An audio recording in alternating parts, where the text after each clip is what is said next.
എല്ലാവർക്കും എൻ്റെ പുതിയ വീഡിയോയിലേക്ക് സ്വാഗതം. ഈ വീഡിയോയിൽ ഞാൻ പറയാൻ ഉദ്ദേശിക്കുന്നത് ഒരു ആനിമൽ സ്റ്റോറിയാണ്.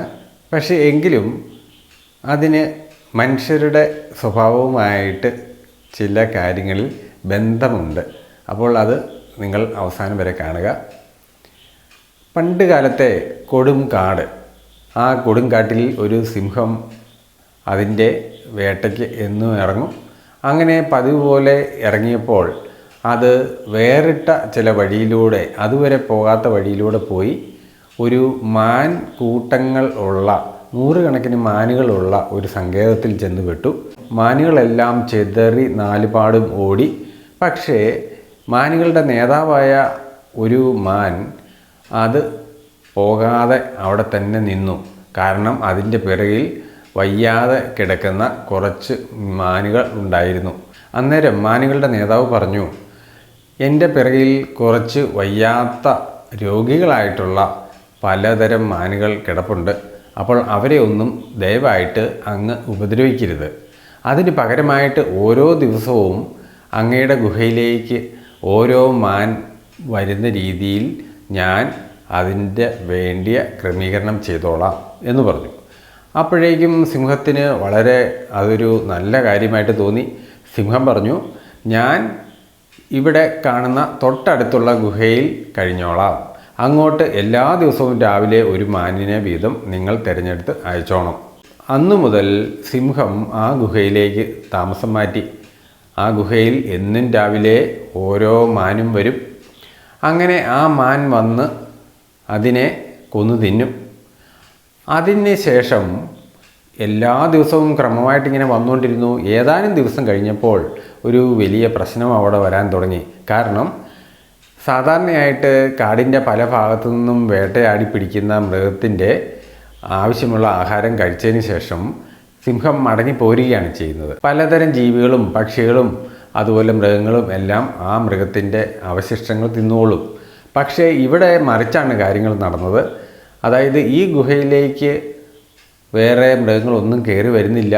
അതുകൊണ്ട് തന്നെ മിച്ചം വരുന്ന ആഹാരം, മാംസം, അത് അവിടെ മുഴുവൻ കിടന്ന് ജീർണിച്ച് വളരെയധികം ദുർഗന്ധവും അതുപോലെ തന്നെ രോഗാണുക്കളും അവിടെ പെറ്റുപെരുകി. അങ്ങനെ വന്നപ്പോൾ ഈ സിംഹത്തിന് തോന്നി ഇവിടുന്ന് മാറിയാലോ എന്ന്. പക്ഷേ അവൻ വിചാരിച്ചു, ഇനി ഇവിടുന്ന് മാറിക്കഴിഞ്ഞാൽ എല്ലാ ദിവസവും പുറത്തു പോലും പോകാതെ ഈ ഗുഹയിൽ തന്നെ ഇരുന്ന് കഴിക്കുക, അതുപോലെ കിടക്കുക, ഇങ്ങനെ ഈ രണ്ട് കാര്യം മാത്രം ചെയ്താൽ മതിയല്ലോ. അപ്പോൾ ഇത് വളരെ എളുപ്പമാണ്. ഇത്രയും നല്ല ഇര പിടിക്കാനായിട്ടുള്ള ഒരു സൂത്രം വേറെ ഇല്ല. അതുകൊണ്ട് എന്തു വന്നാലും ഇവിടുന്ന് മാറുന്നില്ല എന്നവനങ്ങ് വിചാരിച്ചു. അങ്ങനെ മൃഗങ്ങളുടെ അവശിഷ്ടങ്ങൾ കൂടി വന്നു. അപ്പോൾ തന്നെ ഈ സിംഹത്തിന് ആ രോഗാണുക്കളിൽ നിന്നും സിംഹത്തിനും ആ രോഗബാധ കിട്ടി. അങ്ങനെ സിംഹത്തിൻ്റെ കരുത്തുകളെല്ലാം ചോർന്നു തുടങ്ങി. സിംഹം മെലിയാൻ തുടങ്ങി. എങ്കിലും ഓരോ ദിവസവും ഓരോ മാൻ വരികയും അതിനെ തിന്നുന്നുമുണ്ട്. എങ്കിലും അതൊന്നും അവൻ്റെ ശരീരത്തിൽ കാണാനേ ഇല്ലായിരുന്നു. അങ്ങനെ കുറേ മാസങ്ങൾ കഴിഞ്ഞപ്പോൾ ഒരു ദിവസം മാൻ വന്നില്ല. അപ്പോഴേക്കും ഇതെന്താണ് കാര്യമെന്ന് വെച്ച് നോക്കാമെന്ന് വെച്ച് അവൻ നേരെ മാനുകളുടെ സങ്കേതത്തിലേക്ക് ചെന്നു. അവിടെ ചെന്നപ്പോൾ ഒരു മാൻ പോലും ഇല്ല. അതായത് അതിൻ്റെ അർത്ഥം അവസാനത്തെ മാനിനെയാണ് ഇന്നലെ ഞാൻ തിന്നത് എന്നുള്ള യാഥാർത്ഥ്യം അവൻ ഞെട്ടലോടെ ആ സിംഹം മനസ്സിലാക്കി. അതുകൊണ്ട് സിംഹം വേച്ച് നടന്ന് ഒരു കുറുക്കനെ കണ്ടപ്പോൾ അതിൻ്റെ പുറകെ ഓടി നോക്കി. പക്ഷെ കിട്ടിയില്ല. കാരണം അതിനുള്ള കരുത്ത് അവനില്ലായിരുന്നു. പിന്നെ വേറെ മുയലിൻ്റെ പുറകെ ഓടി നോക്കി. അതുപോലെ ചെറിയ പലതരം ജീവികളുടെ പുറകെ ഓടി നോക്കി. ഒന്നും ഇവൻ ഓടിയിട്ട് കിട്ടിയില്ല. കാരണം ഓട്ടത്തിന് തന്നെ ദൗർബല്യമായിരുന്നു.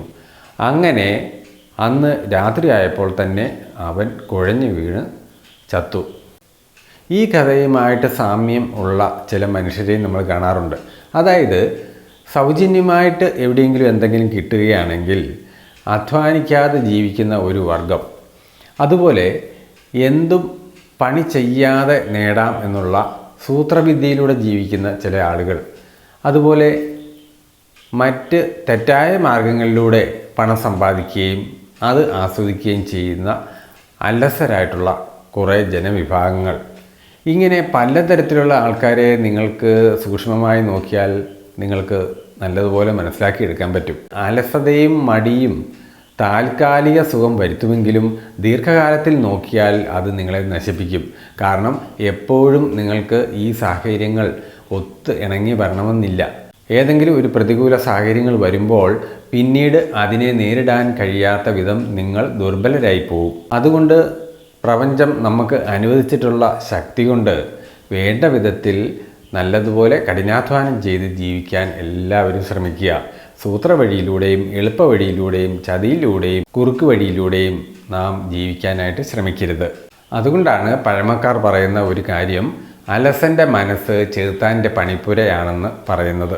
അതായത് അലസരും നിഷ്ക്രിയരുമായിരിക്കുന്ന അവസ്ഥയിൽ, അതായത് ബോറടിച്ചിരിക്കുന്ന അവസ്ഥയിൽ പലതരം ദുശീലങ്ങളും പലതരം ദുർചിന്തകളും എല്ലാം ഒരു മനുഷ്യൻ്റെ മനസ്സിലേക്ക് കടന്നു വരും. അതുകൊണ്ട് ഈ കാര്യം നിങ്ങൾ മനസ്സിൽ വയ്ക്കുക. നന്നായിട്ട് കർമ്മം ചെയ്യാനായിട്ട് ഈ ജീവിതത്തിൽ നിങ്ങൾക്കെല്ലാവർക്കും സാധിക്കട്ടെ.